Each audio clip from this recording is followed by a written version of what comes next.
later it's being slow. And apart from that, I'm here at the track. After the track, doesn't make me anymore. That's just the regular Tirabula, let cross with it, let me setting. You also know I'm having the access to the idea. Even at the lady mode. That's what I'm getting at the mode. The one who went to the regular waiting, the regular for you. I just met the mother when I go to the side and you told me. Oh, my giving up and you me. So I'm not telling you daily, or not having you so right.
guys wanted the class today. It is more. Kumkuli mtu mwanga alika basi kesho. Muna pesa ndinu kutende.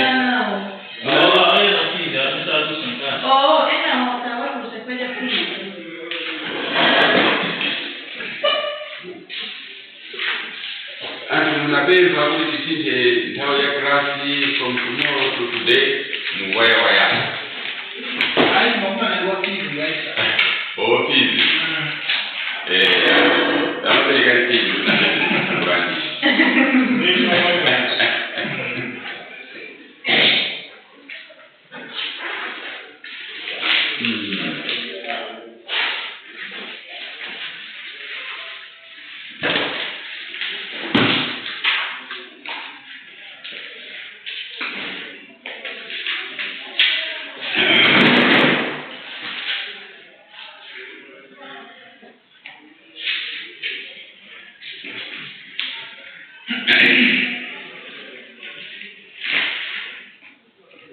So Jackson naweza alivura fili.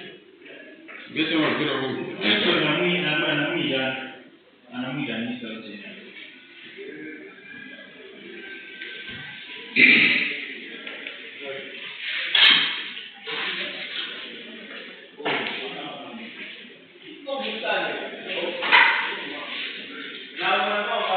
Wewe unaenda hivyo?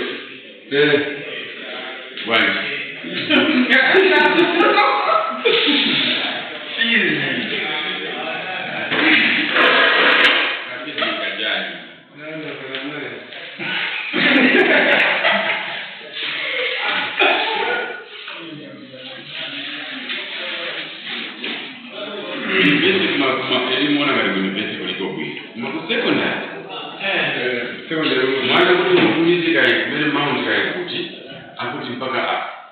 Deposit silipa kweli. Asana roweka.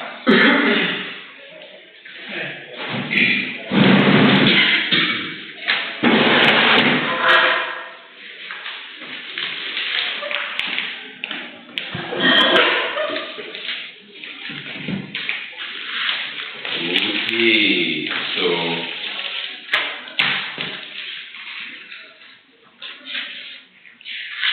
the other thing I think before we continue is that last week in a candy class.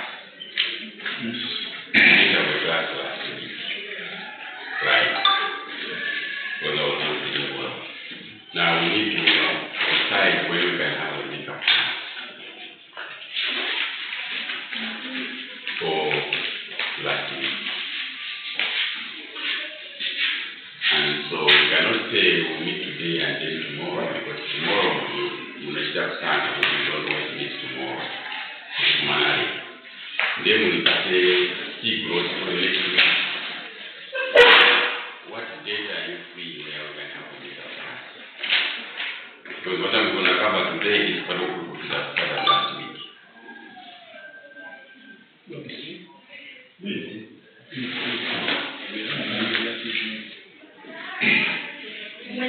Wednesday next week. What time? 1?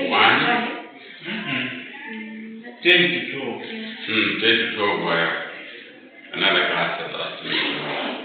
We're doing that. So, Wednesday 12 as well, taken up. Monday. Tuesday, I'm free from 10. Monday I'm free. Tuesday I'm free from 10 onward. So on Wednesday, if you want, it has to be 1 o'clock. What about Monday? Just for next week, come on to work. Just a makeup class. You could down to the management. What's the one Makandi class? For Wednesday, one Makandi class. They were asking what about Monday? How is your Monday?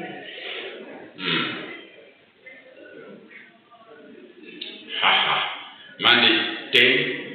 Yes. Yeah. Yes. Monday. About the film.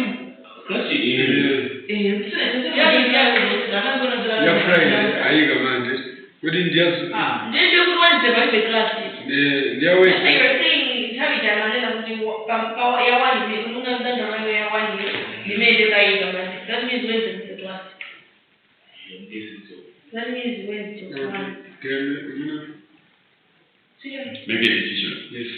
Wednesday at 1, yeah?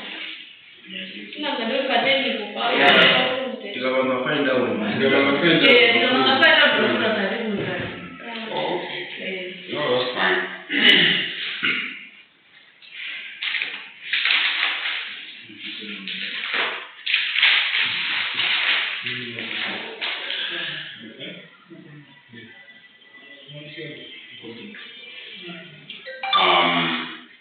Last time we met the other week, what did we cover?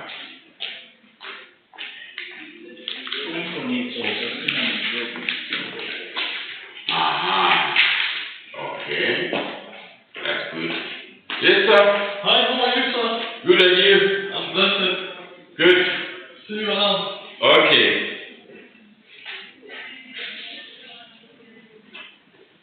Okay, so I know where we stopped. Kutoka kampuni already,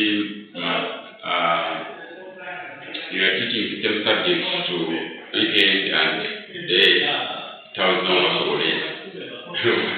You know, so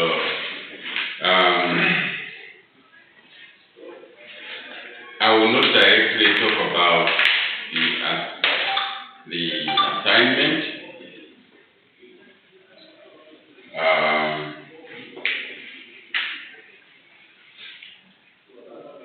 But we will somehow start along those lines again. So, as a recap on what we covered last time, the issue of sustainability.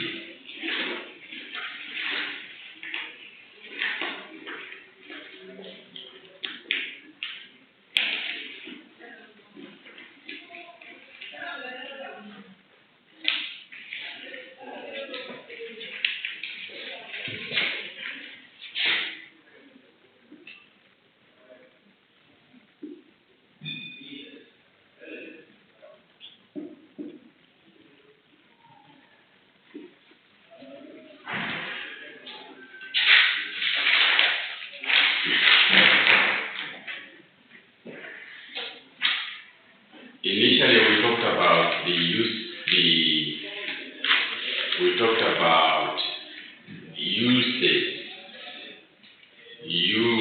functions of the environment. Okay? So that's where the connection is. Functions of the environment and the issue of sustainable development. One of the functions of the environment was that it improves the quality of life, provides resources, improves quality of life, sustains life, and so on and so on. Those functions that we discussed, right? Now, this issue about quality of life is where development comes in. Because development is about improving your quality of life. Okay? Your quality of life should be improved.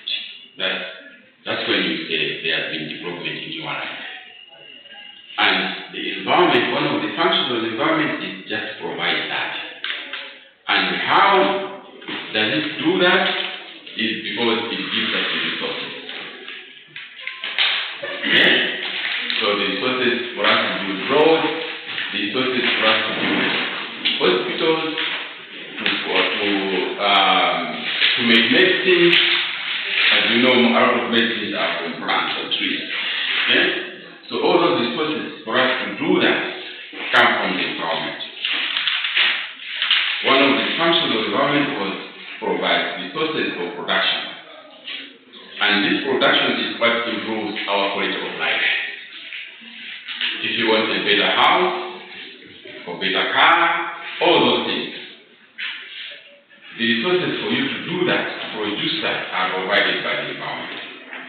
And we talked about some of these resources being renewable. Renewable meaning they regenerate.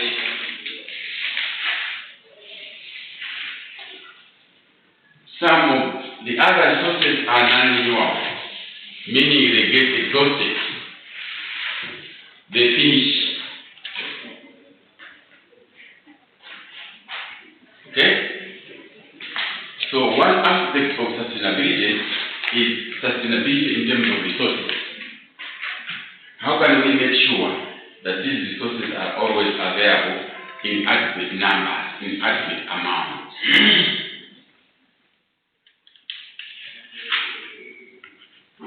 Okay? So I want you to connect these things as we go.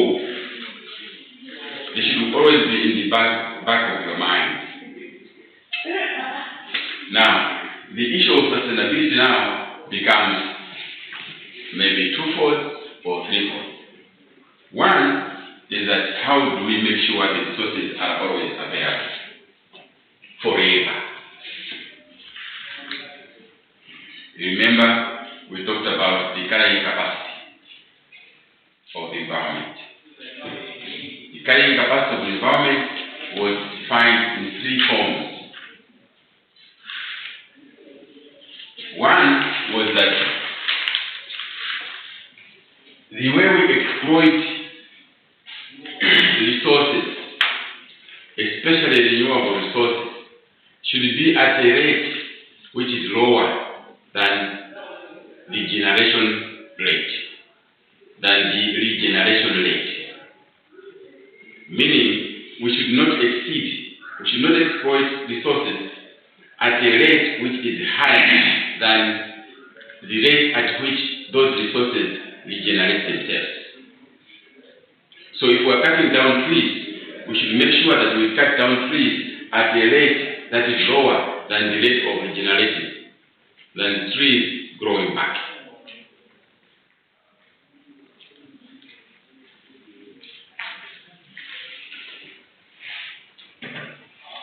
Okay?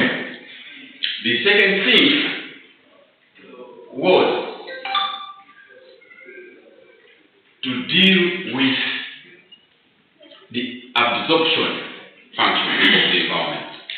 So the first one that I've mentioned is about the resource provision of the resource.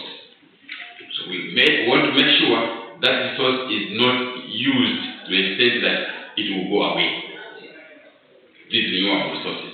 We should make sure that we use them at a rate which is less than the renewal rate or regeneration rate.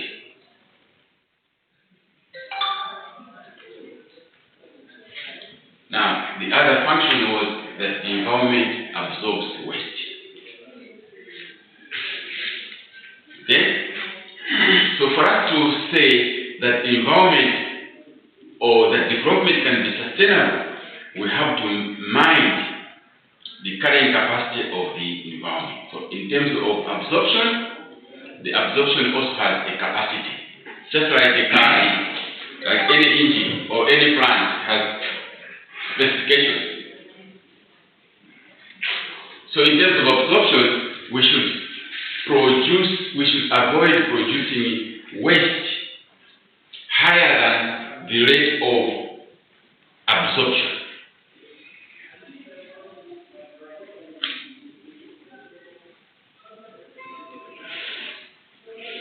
Okay? Whatever from the production and consumption that we are having, enjoying our lives, we should make sure that the waste that we produce from production and consumption should not exceed the rate of absorption.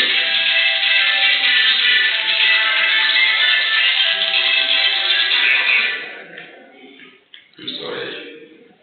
Hello? Yes, sir. Okay, now wait a minute. Yeah. Okay? So that's the second part. about sustainability, mind you. I may not have linked them very well last time we talked about it. That's why I'm coming back to link them very well, that they are also about this issue of sustainability. You should understand it also in terms of the functions of the environment. For something to perform its function better, you have to make sure that you nurture that role, that function. You should nurture it.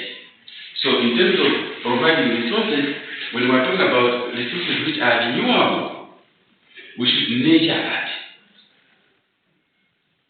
So the only way for renewable resources is that the way we exploit them, the way we use them, should be at a rate which is lower than those resources regenerating themselves.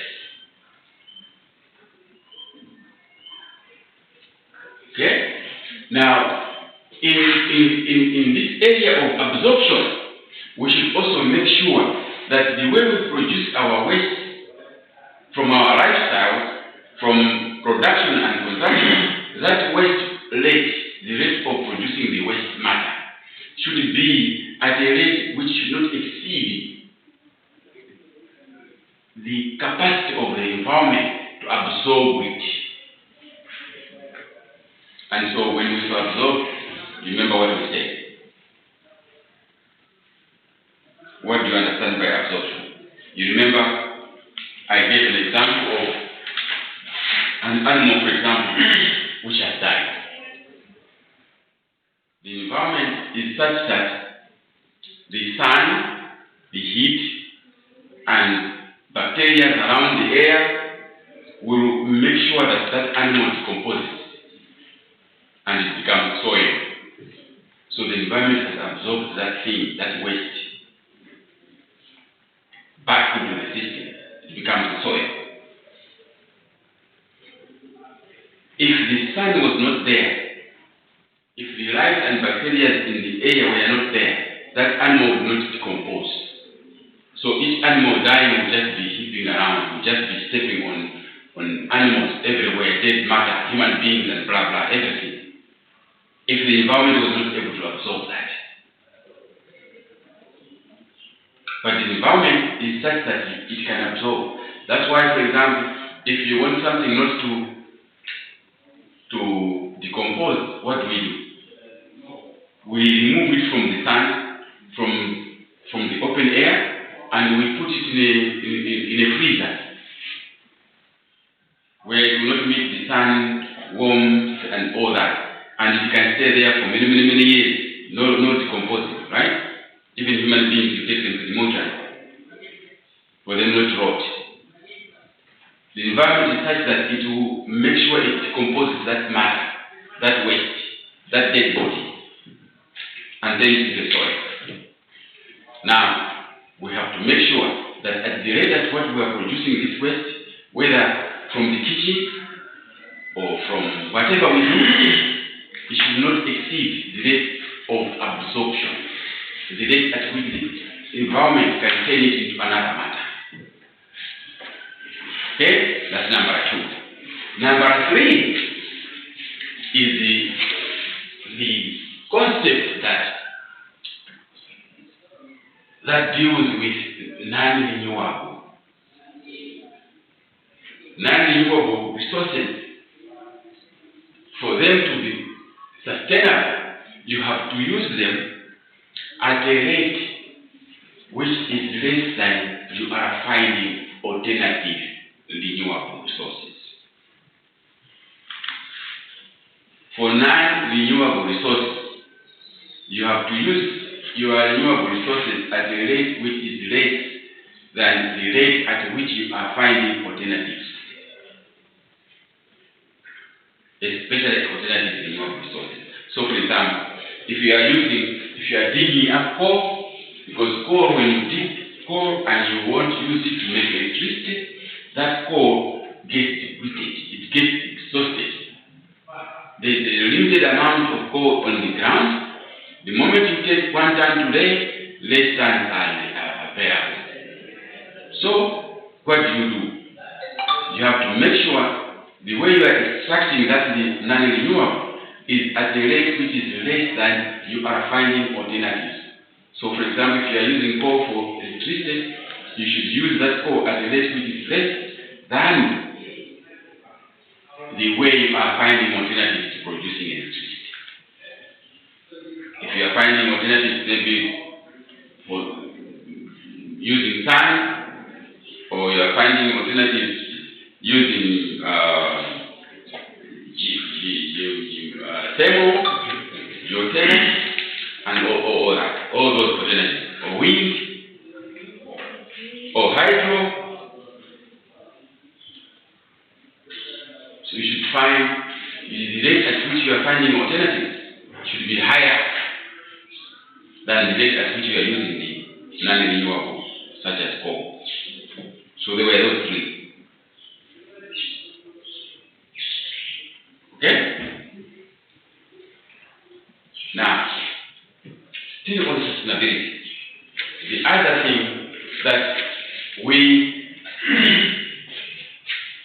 the way we define sustainability is also related to the next point that I'm going to make. And that is to deal with that other function of the environment, which is that it provides us or enhances our quality of life. Now, what do we mean? We mean that we should live better than before, enhancing our quality of life. So, we should live better than before. The environment makes us live better than before.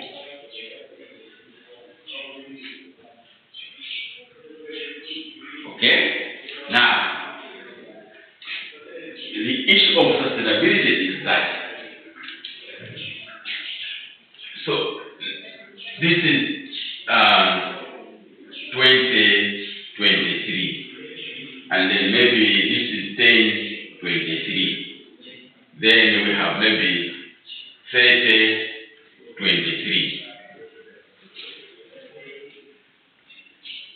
We are probably living better than the people who lived in this year. The people who lived in 1023 were not as better off in terms of life, quality of life than us. But we should also make sure that the same thing should happen in 3023. People who live 1,000 years more from now should have a better quality of life than us. And so on and so on and so on and so on and so on and so on and so on. So everybody should experience a better quality of life than before. Can we sustain that?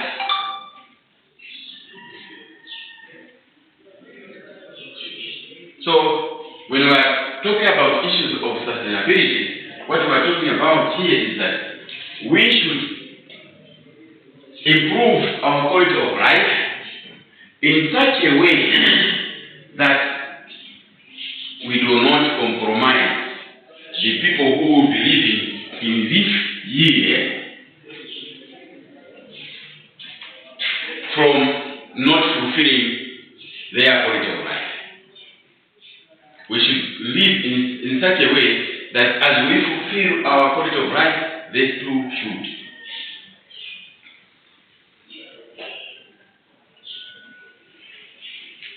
That's what we mean by sustainable, environmental sustainable development.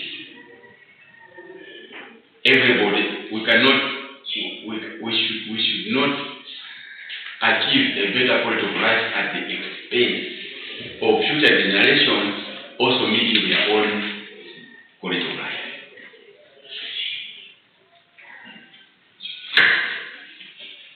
Okay?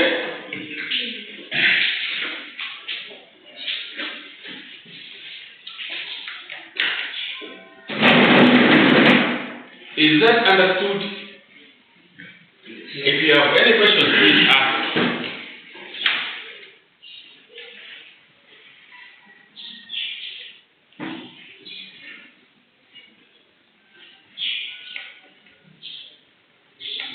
last thing.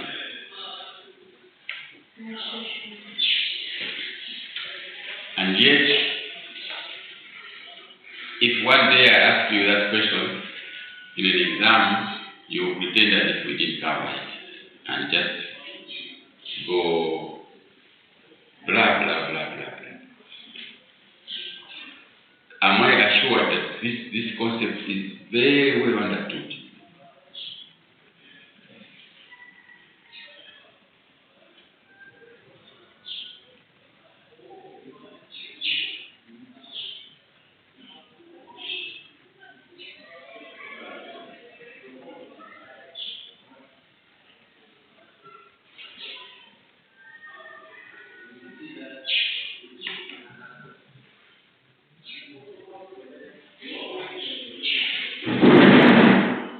Now, what we say is that those three things of sustainability, the issue of use of renewable resources, the issue of non-renewable resources, the issue of absorption capacity. Those three things. If we don't fulfill what we have stated about how we should prevent exceeding the carrying capacity of the environment, if we fail to do that, you are creating an environmental crisis. You are going to have a crisis if you don't.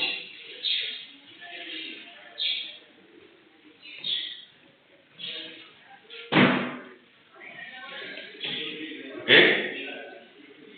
If you don't, you are going to create a crisis. Now, let's take one at a time.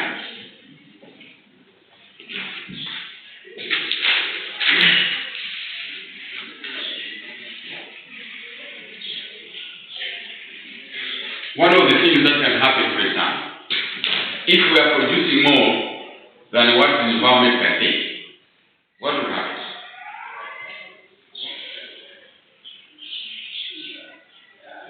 Air pollution. Air pollution. We will cause pollution, not just air. We will cause pollution. What is pollution?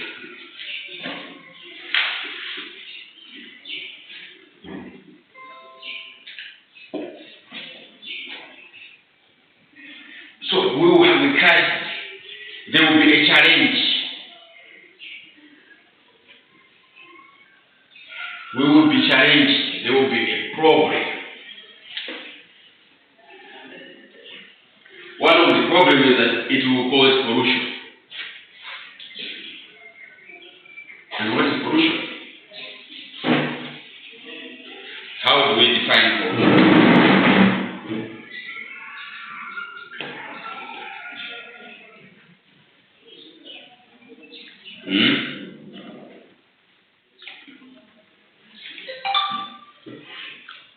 Pollution basically is the presence of harmful matter, harmful or poisonous matter.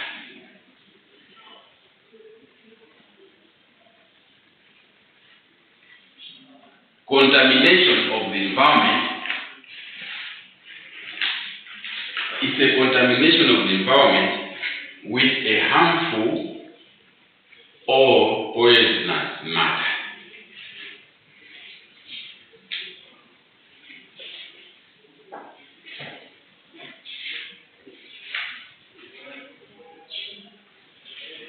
Okay? If you have that, there's a problem. Something that you really don't want to have. It's a contamination, a presence of something contamination, so it can be in the air, it can be in water, it can be in food, it can be in several things. So when there's that presence or contamination of something that is harmful, contamination with something that is harmful or poisonous, something which you do not need it. It's an unwanted kind of.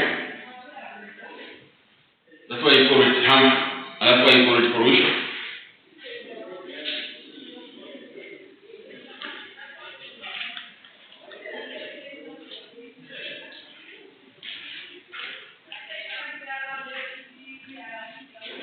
And there are about 7 or so areas where we can talk about pollution.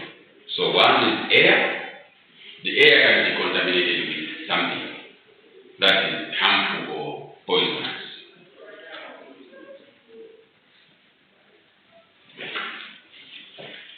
So you can have air.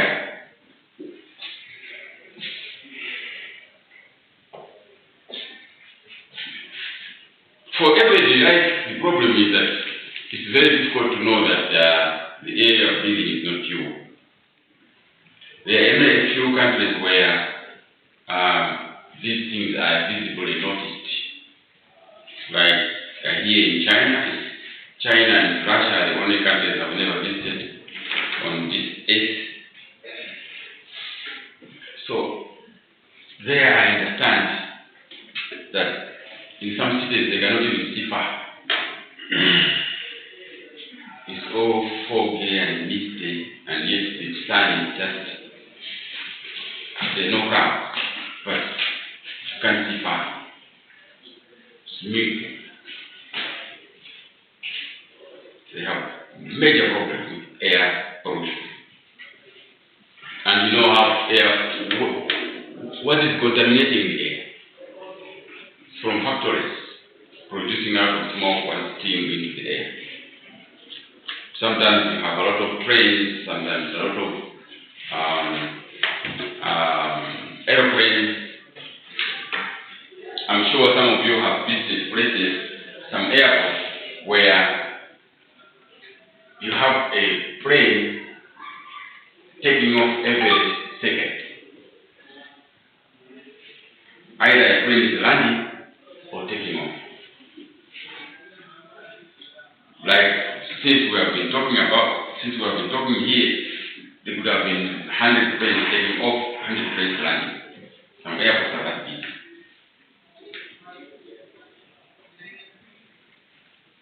So you can imagine the kind of smoke that will be in there in that particular city which has that kind of traffic.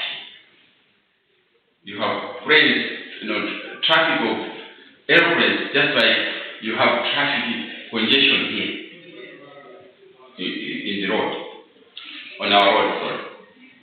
The way you see traffic there in some airports, that's traffic of airplanes.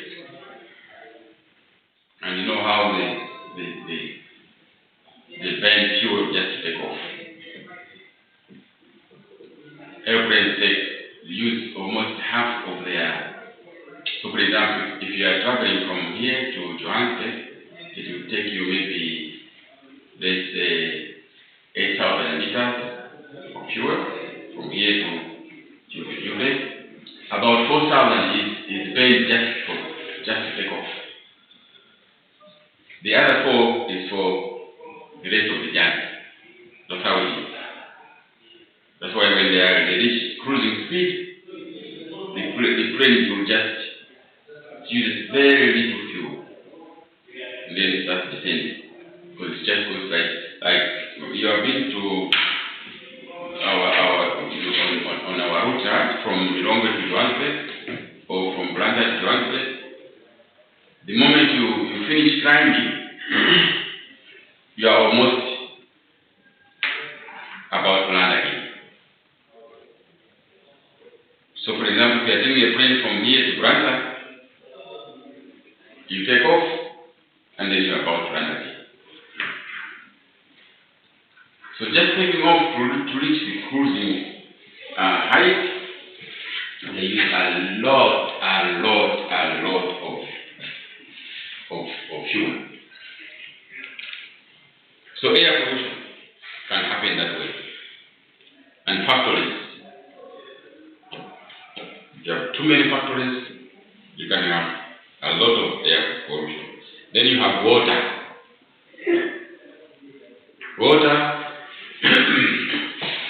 So you can have water, soil. You can have unwanted matter, contamination in water, in soil, even in light.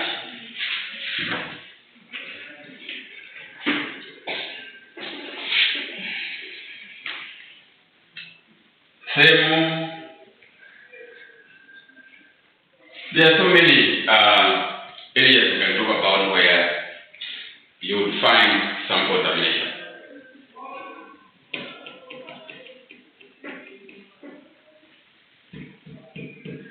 So what other crises can you experience apart from pollution?